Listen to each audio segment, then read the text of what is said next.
Bueno, vamos a empezar esta segunda clase del tema de anticuerpos. Creo que será un poquito más corta que la de ayer, hay alguna diapositiva menos. Y esta clase fundamentalmente lo que va es de qué funciones tienen los distintos isotipos de anticuerpos. Recordad que los distintos isotipos se diferenciaban porque su región constante de la cadena pesada estaba codificada por distintos genes, ¿no? Y también vamos a ver cómo al tener los anticuerpos esa distinta cadena pesada, pues eso va a determinar cómo esos anticuerpos se quedan en unos, por ejemplo, se quedan en el espacio vascular, o son capaces de extravasarse, o son capaces incluso de unirse a ciertos receptores que les van a permitir atravesar la placenta o atravesar, por ejemplo, las capas de células epiteliales de las glándulas o incluso de la mucosa digestiva y respiratoria, ¿vale? Entonces, realmente esta clase de lo que va a ir fundamentalmente es de funciones y de entender las funciones de los distintos isotipos y entender la distinta distribución de los distintos isotipos, ¿vale? Con lo cual ya, además, es, digamos, yo creo que es la parte un poco más bonita, ¿no? Desde el punto de vista de la inmunología. También veremos al final, veremos un par de diapositivas que conectan con el siguiente tema, que son acerca de la funcionalidad de los anticuerpos como receptores de las células B y cómo los anticuerpos se expresan durante el desarrollo de las células B, que todavía no lo hemos visto, pero lo empezaremos a ver en la clase de mañana. Bien, pues entonces vamos a empezar. Con esto veo que ya estáis 55, o sea que ya prácticamente estamos casi todos. Vamos a empezar. Bueno, distintas regiones de los anticuerpos. Habíamos dicho que en la clase de estructura que vimos ayer, ¿os acordáis? Cadena pesada. Voy a poner el simbolito. Cadena pesada, cadena ligera, y decíamos que cada una de estas cadenas van a tener una región variable, que aquí está en rojo, y una región constante, que aquí está en azul. Lo importante que vamos a ver en este tema tiene que ver casi todo con la región constante de la cadena pesada. ¿Por qué? Porque eso va a depender de los dominios de esta región constante, va a depender que este anticuerpo se una a determinados receptores de región constante, que se llaman receptores FC, de fracción constante o cristalizable. Va a depender también que se unan al componente C1Q, que activa la vía clásica del complemento. También va a depender de esta región el que estos anticuerpos interaccionen con receptores que puedan producir su transporte y su transferencia a través de la placenta, ¿vale?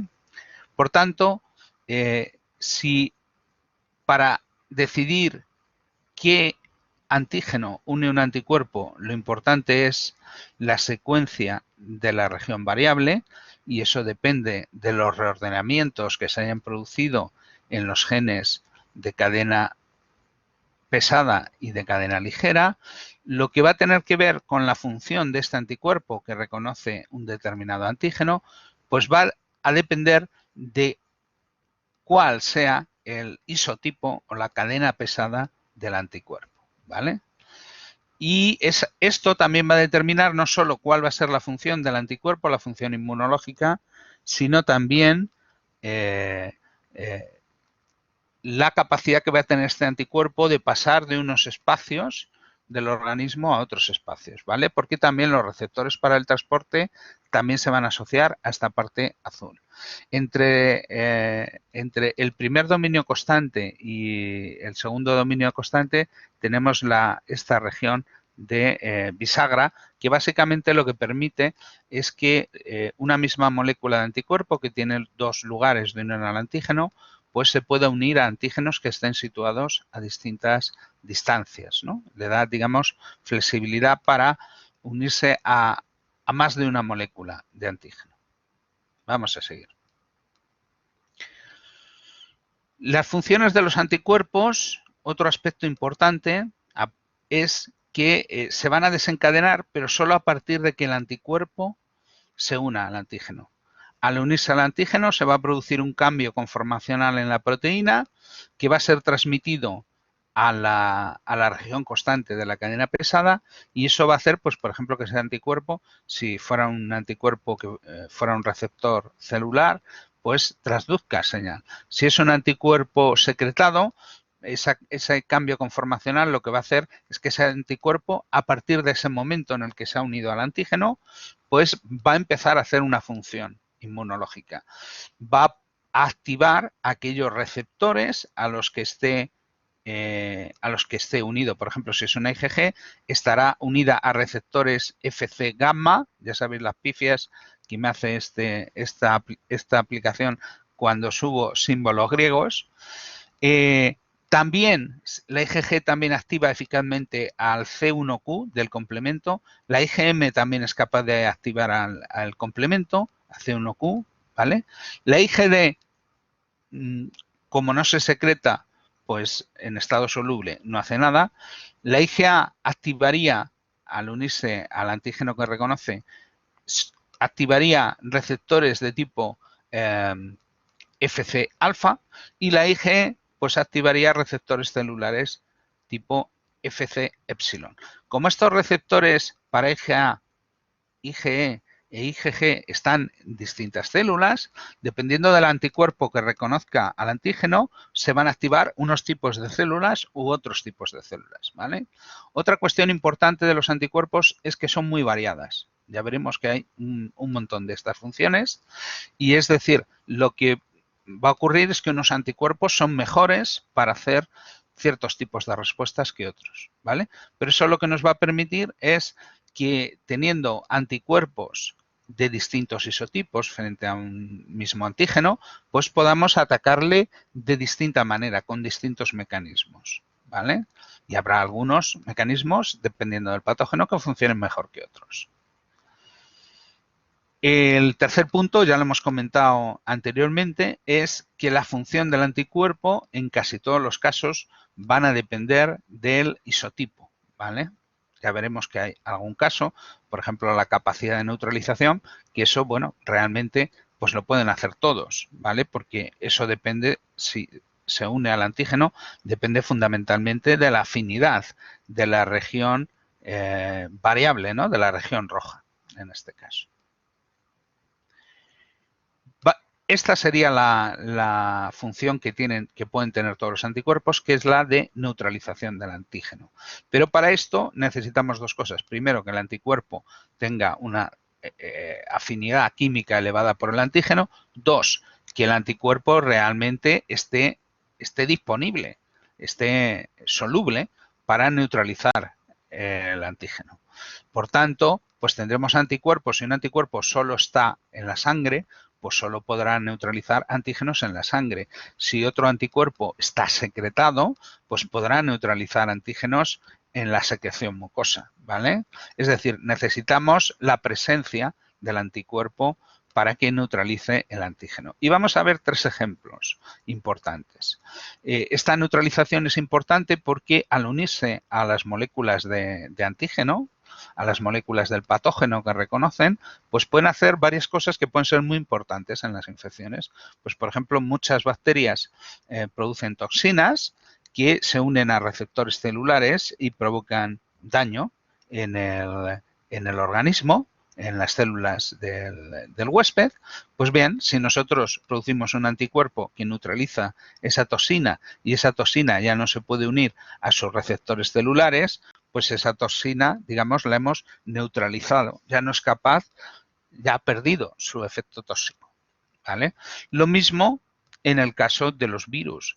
Si contra un virus producimos que tiene ciertas moléculas de superficie, gracias a las cuales interacciona con las células y se introduce en ellas, si producimos anticuerpos contra esas moléculas, pues vamos a hacer que este virus pierda su infectividad porque ya no es capaz de unirse a sus receptores celulares. Con lo cual, la neutralización de partículas virales pues es un mecanismo muy importante de eliminación de la capacidad infectiva de los virus. También tendríamos un tercer ejemplo. Sabéis que las bacterias tienen ciertas moléculas que les sirven para adherirse a receptores celulares por medio de los cuales entran en las células, ¿no? Bacterias de estilo de vida intracelular, ¿no? Pues bien, si nosotros producimos esas moléculas que les sirven para entrar, se llaman adhesinas, ¿no? Porque producen la adhesión. Si nosotros producimos anticuerpos contra esas adhesinas, esas moléculas ya no van a poderse unir a los receptores celulares, con lo cual la bacteria va a perder su capacidad de infectar células. Y cuando esa bacteria, que ahora está recubierta de anticuerpo, sea opsonizada y sea fagocitada, ya va a ser fagocitada por ciertos tipos de células especiales, los macrófagos sobre todo, especializados, digamos, en la destrucción bacteriana porque producen radicales oxidantes. Con lo cual vemos que esta función de los anticuerpos, la función de neutralización, tiene una gran importancia para defendernos de las infecciones. Y va a depender, ya os digo, fundamentalmente de la concentración en solución que haya de los anticuerpos y de su afinidad química por los antígenos, ¿vale? Vamos a ir viendo alguna cosa más de estas.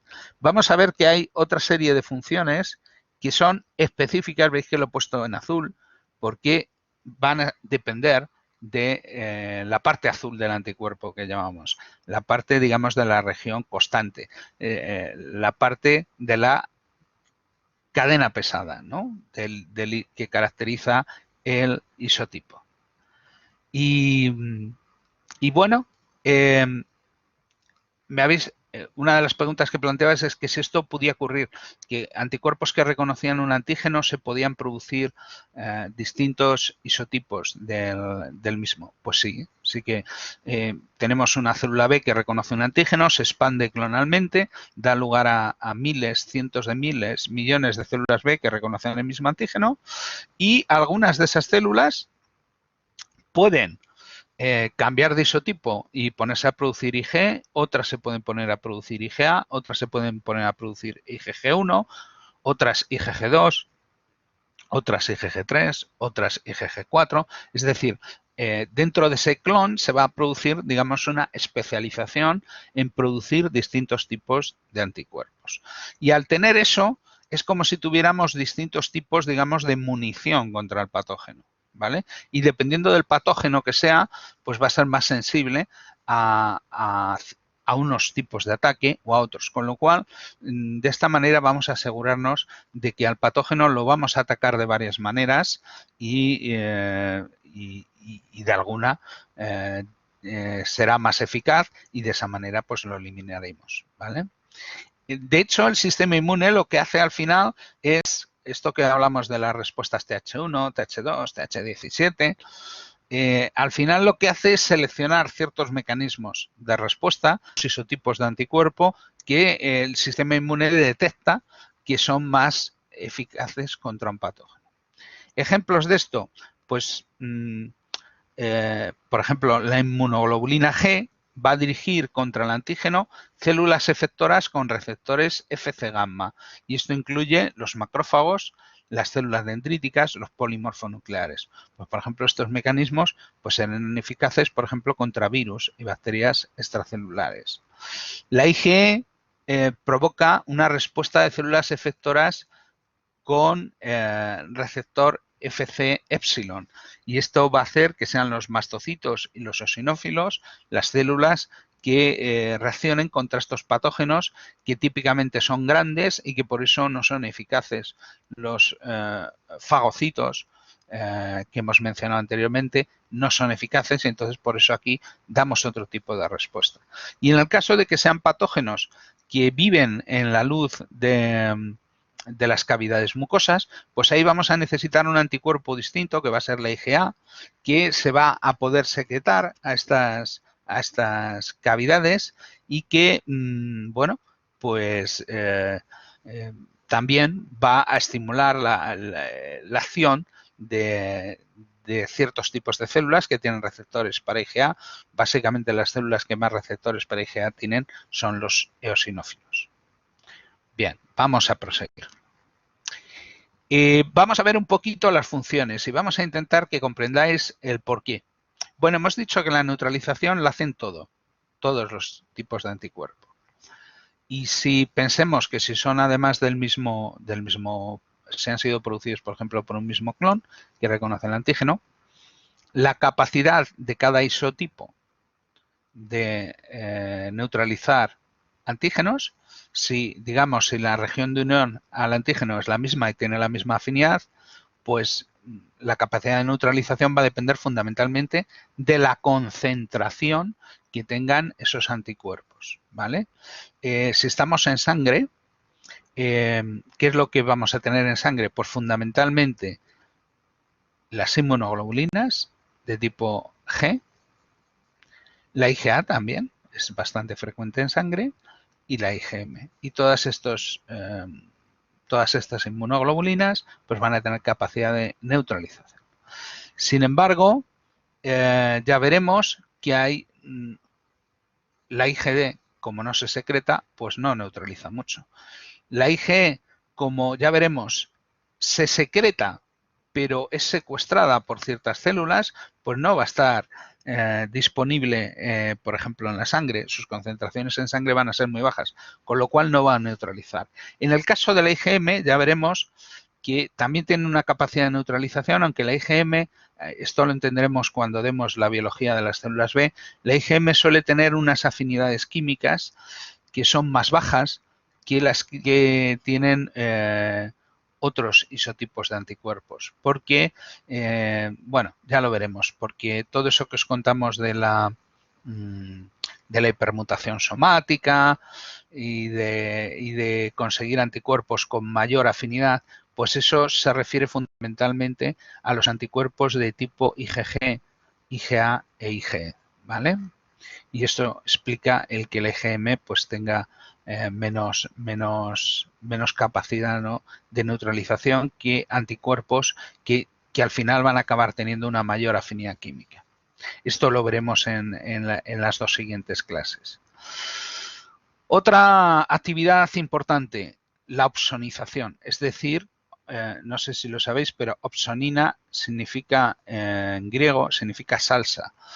Es decir, una sustancia, el anticuerpo opsoniza porque hace que las partículas a las que se unen los anticuerpos de pronto se vuelvan sabrosas para los fagocitos. Más o menos el anticuerpo sería como la salsa barbacoa que le echamos a los nuggets y entonces te comes un montón de nuggets, ¿no? Bien, ¿qué anticuerpos son los que opsonizan bien? Pues sobre todo la IgG1 y la IgG3. ¿Por qué? Porque los receptores que tienen los macrófagos para realizar la fagocitosis, para estimular la fagocitosis, tienen mayor afinidad química por la IgG1 y por la IgG3. Así de sencillo. Mientras que pues esos macrófagos, pues digamos tienen, o esos receptores de los macrófagos no tienen prácticamente afinidad por otros isotipos de inmunoglobulinas o es más baja, ¿vale? Otra función, la ADCC, que vamos a leerlo de derecha a izquierda, citotoxicidad celular dependiente de anticuerpos, ¿vale? Que la realizaban, recordad, las células natural killer. Pues bien, las natural killer también utilizan unos receptores de IgG que unen IgG1 e IgG3, ¿vale? Otra función, la estimulación de las respuestas de los mastocitos. Esto va a depender de un receptor que tienen prácticamente los mastocitos, los pesan en grandes cantidades. Un solo mastocito puede expresar a lo mejor 100.000 moléculas de receptor de alta afinidad para inmunoglobulina E, con lo cual ese mastocito va a estar recubierto de 100.000 moléculas de IgE, porque son de alta afinidad, entonces la IgE se une a esos receptores de superficie y cuando llegue al entorno de ese mastocito, llegue alguno de los antígenos reconocidos por la IgE, el mastocito va a tener una respuesta de exocitosis de mediadores proinflamatorios, va a funcionar como una alarma, ¿no? Va a ser una célula centinela que da la alarma. Bien, tendríamos finalmente otra función importante, que es la activación del sistema del complemento, concretamente la activación de la vía clásica del complemento, que era aquella que partía de la activación del C1Q, que era la molécula iniciadora de la vía clásica de activación de complemento, que lo que hace es unirse con bastante afinidad a las moléculas de IgM y de nuevo también a las moléculas de IgG1 y de IgG3, ¿vale? Que veis que son las que tienen las afinidades más altas, ¿vale? Entonces, ¿qué es lo que vemos? Pues que cada función la realizan mejor unos tipos de anticuerpos. La IgM destacaría en activación del complemento. Eso tiene sentido también porque la IgM, como está casi siempre en sangre, ya veremos, sale poco de la sangre, pues ahí está su papel. Vemos que la IgD, como no es solo un receptor celular, pues prácticamente no tiene funciones como molécula soluble. Vemos que las inmunoglobulinas son importantes en activar el complemento, en la citotoxicidad celular, en la fagocitosis, en la neutralización y vemos que dentro de ellas los isotipos IgG1 y IgG3, digamos los impares, son los que tienen algunas de estas capacidades, pues las tienen aumentadas, mientras que IgG2 y IgG4, pues digamos tienen menos efectos de opsonización de patógenos, aunque son capaces de neutralizar, ¿vale? Finalmente vemos que la IgA es muy importante en el tema de la neutralización y también especialmente en aquellos, si se trata de neutralizar patógeno, no ya en la sangre, sino fuera de la sangre, que es donde, sobre todo en las secreciones mucosas, pues la IgA va a ser más importante. Y la IgE vemos que su importancia va a ser fundamentalmente pues para dotar de un mecanismo de respuesta a esas células centinelas, a los mastocitos. Bien, vamos a ir avanzando. Bueno, ahora vemos otro aspecto, que es el tema de la distribución. Yo aquí ya sabéis que yo soy, os hago muchas analogías. Pensar un poco que los anticuerpos fueran como una especie como de bombas dirigidas capaces de encontrar y detectar al patógeno, ¿no? Entonces las tendríamos de varios tipos. La IgM sería la de más, digamos, corto alcance, porque realmente la IgM reconoce al patógeno, pero prácticamente actúa solo en la sangre, porque la IgM, salvo que haya una inflamación muy intensa, que realmente aumente muchísimo la permeabilidad de los vasos, pues la IgM no va a salir de la sangre. Va a estar, digamos, limitada su acción al espacio vascular, intravascular, ¿vale? Sin embargo, tenemos otras inmunoglobulinas, como las IgGs, que en el momento que sí, claro, las IgG son monoméricas, a diferencia de la IgM que es pentamérica, y las IgG pues van a extravasarse con facilidad en el momento, sobre todo en el momento que haya inflamación, ¿vale? Pero, y van a ser, en los focos extravasculares, van a ser las inmunoglobulinas que tienen una concentración mayor, ¿no? En los espacios extravasculares de los tejidos, ¿vale? Lógicamente, aquellos isotipos que tienen concentraciones más altas en sangre, pues también la tendrán más alta en los espacios extravasculares, ¿no? ¿Cuál es el siguiente paso? El siguiente paso sería el de la IgE. La IgE también se extravasa bien, pero al llegar a las superficies mucosas va a ser captada por esos receptores de alta afinidad de los mastocitos y se dice que la IgE es secuestrada. Esta es la razón por la cual en sangre prácticamente no hay, no se pierde, digamos, la inmunoglobulina E saldría de la sangre y ya no vuelve, se queda unida a los mastocitos. Finalmente tendremos y los mastocitos, como están debajo de las mucosas, están debajo de las mucosas intestinales, de las mucosas respiratorias, debajo de la piel, de los epitelios queratinizados, pues digamos, ese sería nuestro siguiente arma de mayor alcance, la IgE, y finalmente nuestra munición de mayor alcance, como los misiles de los norcoreanos, pues sería la IgA2. ¿Por qué? Porque la IgA2, por un lado, luego veremos el mecanismo, se extravasa, pero luego hay mecanismos en las células epiteliales, tanto de la mucosa intestinal como en las células de los epitelios secretores, pues hay sistemas de transporte que lo que van a hacer es sacar la IgA a las secreciones, las van a extraer a las secreciones, con lo cual va a poder, por ejemplo, imaginaos que aquí hubiera un patógeno intestinal, pues la IgA2 va a poder neutralizar al patógeno intestinal antes de que éste pueda interaccionar con las células del epitelio intestinal. O en el caso de que sea secretado a la sangre, a la leche, esa IgA2 pues va a pasar con la leche al tubo digestivo del lactante, y de esa manera pues va a poder también en ese tubo digestivo del lactante pues neutralizar bacterias patógenas que pudiera haber.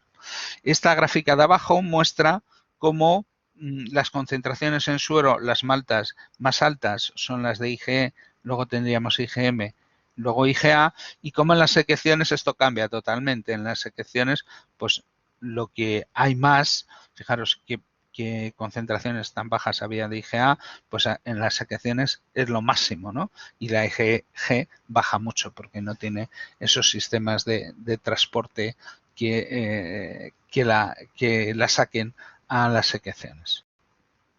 Bien. Vamos a ver si no me avanza dos. Sí. Vamos a ir viendo un poquito más los detalles de cada una de estas funciones. Bueno, y aquí veis las primeras pifias que me hace con los símbolos, la aplicación esta. Bueno, tendríamos que el C1Q se une, aquí lo tenemos, al dominio constante 2 de la Ig. Aquí había un gamma y aquí realmente lo que había era un mu, ¿vale? El C1 se une al tercer dominio, al dominio 3 de la IgM. Ahora bien, fijaros, aquí tenemos dos moléculas de IgG, aquí tenemos una molécula pentamérica de IgM. Y vemos que, bueno, ya hemos comentado antes las diferencias, que la IgG3 activa muy bien el complemento, la IgG1 también, algo menos, la IG2 poco y la 4 nada de nada, no activa el complemento, ¿vale? Y eso hace que la lisis mediada por complemento pues dependa fundamentalmente de que produzcamos el isotipo IgG1 y desde luego IgG4 no aporta nada. Pero luego hay otra cuestión interesante. ¿Por qué decíamos que la IgM era eficaz para activar el complemento? Pues bien, para que la IgG empiece a activar el complemento, la activación del complemento, se tienen que unir al patógeno dos moléculas de IgG tan próximas, que estén tan próximas que puedan interaccionar las dos con la molécula de C1Q. Sin embargo, en el caso de una molécula pentamérica, las moléculas de IgM ya están próximas porque están formando parte del mismo complejo. Con lo cual, la IgM, con que una molécula pentamérica se una a un patógeno, eso ya es capaz de activar la activación por la vía clásica del complemento. Otras ventajas de ser pentamérica, la IgM.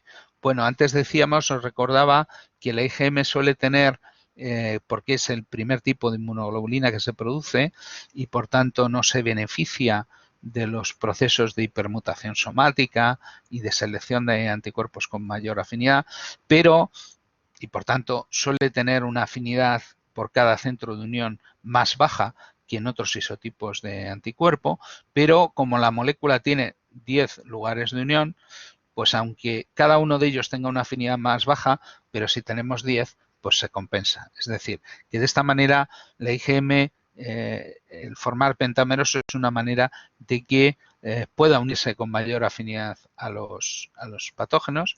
Y luego otra ventaja que tiene la forma pentamérica es que es más eficaz para aglutinar, ¿vale? Es decir, si por ejemplo tenemos una infección por bacterias, pues para pegarlas entre sí, agregarlas, ¿vale? Bueno, ya con esto superamos la mitad de la presentación. Más funciones. Habíamos comentado la opsonización, ¿no? El fomento de la fagocitosis, ¿no?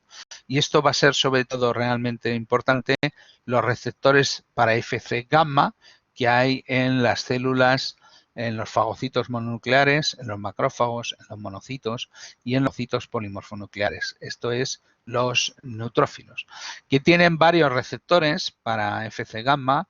Aquí tendríamos el receptor Fc gamma de tipo 1, de tipo 2 y de tipo 3. Es decir, son células que tienen múltiples receptores de múltiples tipos para unirse a los anticuerpos. Una cuestión interesante de estos receptores es que a diferencia del de IgE que habíamos visto antes y que volveremos a ver, que era de alta afinidad, el de IgE, estos son de baja afinidad. ¿Qué significa eso? Que significa que hasta que no se produzca la unión antígeno-anticuerpo y se agrupen toda una serie, bueno, aquí tenemos solo 2 moléculas, pero imaginaos que si esto no fuera un esquema, si no fuera la realidad, pues a una bacteria se unirían miles de moléculas de IgG, con lo cual la interacción que habría con los receptores sería con miles de receptores. Entonces, aunque la interacción sean receptores de baja afinidad, al ser una interacción, digamos, en la que intervienen miles de moléculas de anticuerpos y de receptores de anticuerpos, es decir, una interacción multivalente, pues eso va a hacer que se una, que se llegue a un umbral suficiente de afinidad como para estimular la fagocitosis y la acción de radicales oxidantes que van a oxidar y degradar a esta bacteria. El mismo mecanismo tiene lugar en el caso de la citotoxicidad dependiente de anticuerpo, ¿vale? La diferencia va a ser que en este caso la realiza fundamentalmente el receptor de tipo 3 para la cadena gamma, que se llama CD16 en nomenclatura CD, y que es un receptor que, aparte de tenerlo, como hemos visto antes, las células fagocíticas, pues también lo tienen las células NK, ¿vale? Y va a ser responsable de que cuando, por ejemplo, imaginemos una célula infectada por virus y que tiene muchas proteínas de la cápside del virus en su membrana y que tenemos anticuerpos específicos contra esas proteínas de la cápside viral, los anticuerpos se unen a la célula, llega a la célula NK, realiza esta citotoxicidad dependiente de anticuerpo y mata a la célula antes de que acabe de convertirse en una fábrica que esté produciendo cientos de miles de copias del virus que la ha infectado, ¿no? Con lo cual, este es un mecanismo de respuesta importante frente a las infecciones intracelulares, especialmente las víricas. Otro tipo de citotoxicidad celular sería, esto es una larva del minto y todas las bolitas pequeñitas que hay a su alrededor son eosinófilos. La diferencia, los eosinófilos tienen receptores para IgA y para IgE, que se llaman Fc alfa y Fc epsilon, y bueno, de esta manera lo que van a hacer cuando un patógeno es reconocido por esas inmunoglobulinas alfa y epsilon, van a recubrir al patógeno y esto va a atraer a los eosinófilos que van a formar aquí pues digamos una emboscada completa en la cual van a disparar contra el patógeno, ¿vale? Y incluso pueden llegar a formar estructuras que prácticamente engloban y y digamos, confinan, ahora que está de moda esta palabra, confinan al patógeno. Finalmente, tenemos aquí las respuestas mediadas por IgE y receptores de Fc epsilon, ¿no? Y bueno, las células que tienen estos receptores son los mastocitos, también los basófilos, ¿vale? Antes decía que son receptores de alta afinidad. Esto hace que los anticuerpos, incluso antes de unirse al antígeno, queden unidos a la célula. Y la célula está recubierta por una colección, digamos, de todos los anticuerpos que estamos de tipo IgE que han producido nuestras células B. Entonces, cuando llega el antígeno, eso lo que provoca es una estimulación prácticamente muy rápida, ¿no? Que va a producir una respuesta explosiva. Se van a liberar, ¿ves? Estas células mastocitos, que masto significa gordo, ¿no? Están llenas, tienen un citoplasma muy grueso, lleno de gránulos, y una vez que son estimuladas sus IgGs, fijaros lo que le pasa a la célula, se ha quedado sin el contenido de los gránulos, se han fusionado todos los gránulos con la membrana plasmática, con lo cual aquí esta célula tiene un montón, le sobra un montón de membrana, ¿no? Y se ha degranulado completamente, ¿no? Sería un mecanismo por el cual damos la alarma cuando un patógeno está atacando pues en una determinada región de la mucosa gastrointestinal o respiratoria o en una determinada región de la piel. Finalmente, llegamos a, bueno, veo que esto me ha hecho aquí unas pifias que me han movido algunos textos, pero bueno, no pasa nada, nos adaptamos. La IgA y cómo la IgA se secreta. Algunos sabéis, esto os ha llamado bastante atención, sobre todo lo que tiene que ver con la leche y con la transferencia de inmunidad a los neonatos. Y lo que ocurría es que la IgA dimérica, que sería producida, veis aquí, sería producida de la lámina propia, atraviesa esa lámina esa membrana basal de la lámina propia y se une a unos receptores que hay en la cara basal de las células epiteliales que se llaman receptores poli-G. Esa vesícula de endocitosis es transportada a la cara apical, se fusiona con la membrana y entonces se libera, ahora se libera el dímero de IgA, pero unido a parte de este receptor que le había permitido asociarse a la célula epitelial, ¿vale? Y esto va a quedar en la luz del intestino. Y este proceso se llama transcitosis porque permite a la molécula pasar a través de una célula. Y esto, pues imaginaos, si estos son, en lugar de ser células epiteliales del intestino, pues son células epiteliales pues de una glándula, por ejemplo, las glándulas mamarias secretoras de leche, pues esto lo que va a hacer es que la leche va a contener IgA. ¿Y qué IgAs va a contener? Pues IgAs frente a los antígenos de patógenos que han atacado anteriormente a la madre, ¿no? Con lo cual van a ser, es muy relevante, van a ser anticuerpos contra patógenos humanos, ¿no?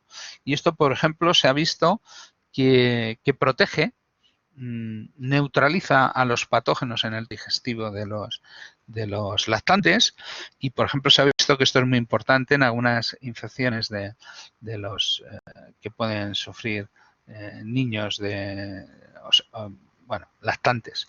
Pues, por ejemplo, Cryptosporidium parvum, y la función fundamental que tendría la IgA en el tubo digestivo de los lactantes sería bloquear la adherencia de los agentes patógenos a las células de la mucosa intestinal del lactante. Finalmente, también tenemos otro mecanismo, ¿no?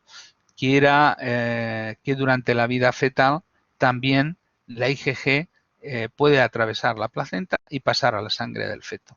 Además, no van a ser cualquier IgG, van a ser IgGs que reconocen antígenos frente a los cuales la madre se ha inmunizado, con lo cual son antígenos, digamos, de patógenos que afectan a los humanos, ¿vale? De hecho, bueno, de hecho, la transferencia de IgG durante el embarazo es importante, hace que los niveles de IgG se eleven en la sangre del feto, pero posteriormente, después del nacimiento, pues va a ser muy importante la transferencia de IgA, sobre todo a través de la leche y el calostro, que sabéis que es la primera leche que se produce y que tiene mucho más contenido proteico y tiene una gran concentración de inmunoglobulina A.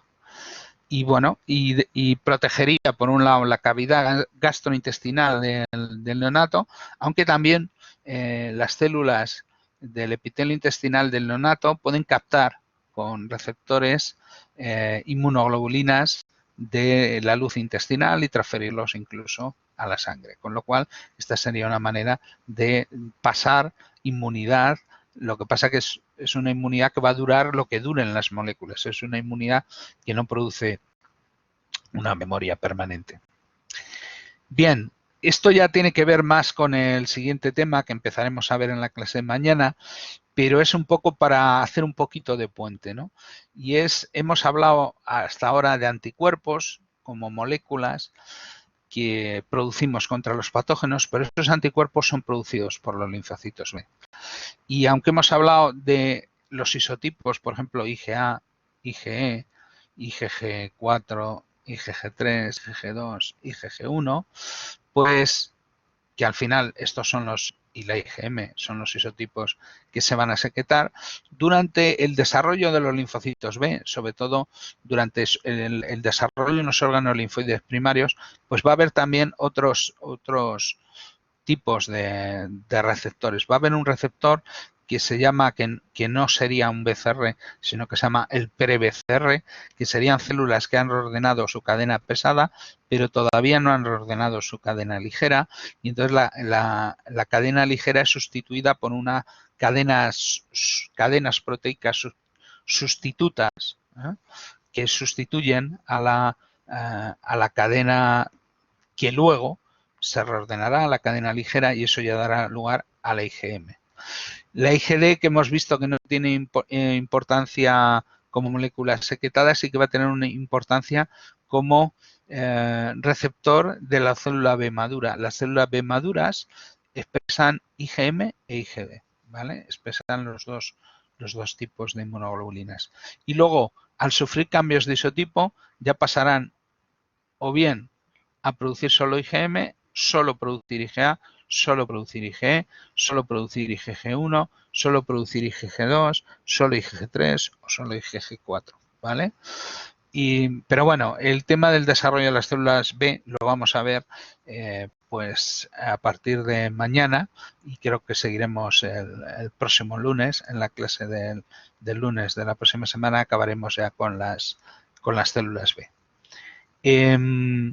Vamos a rematar esto comentando un poquito, viendo un poquito más en detalle que el anticuerpo funciona como un receptor de antígeno para las células B, pero que está, digamos, relacionado ahí con otras moléculas. Está relacionado con unas moléculas que se llaman Ig-alfa e Ig-beta, que tienen dominios ITAM, ¿no? De dominios de activadores de tirosina quinasas, ¿vale? Que van a traducir las señales de ocupación del antígeno y también va a haber correceptores. En este caso, el correceptor de las células B más importante es el CD21, que es un receptor de moléculas de complemento activadas y que realmente lo que le va a decir a la célula B es, oye, ese antígeno que está reconociendo con el receptor se encuentra asociado al complemento, es decir, que posiblemente sea de un patógeno, ¿vale? Esta sería la función del CD21. Luego también otro correceptor importante es el CD19, que se combina con el CD21 y que lo que hace es activa también tirosinas quinasas. Y luego tendríamos también otros receptores coestimuladores, es decir, receptores que van a servir para estimular a la célula B, pero cuyos ligandos no tienen no tiene nada que ver con el antígeno. Su ligando va a ser una molécula que se llama CD40L y que va a ser un receptor de membrana de los linfocitos T-helper. Y bueno, ya veremos que esto es un poquito más complejo, pero a mí me gustaría esto dejarlo aquí. Ya entraremos un poquito más a entender cuando veamos las células B y entender un poco, digamos, todo el proceso de estimulación de estas células. Por ahora nos conformamos con saber, ¿no?, que que el anticuerpo funciona en su forma anclada a la membrana,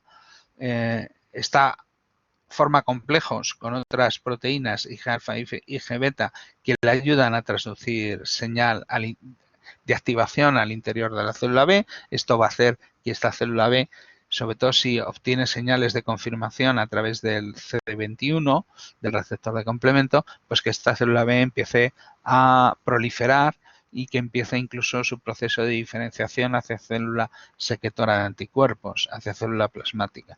Y mucho más si luego además a través del receptor CD40 pues recibe señales de estimulación por parte de las células T-helper. Y bueno, con esto yo creo que ya llegamos a la parte final de este tema de anticuerpos.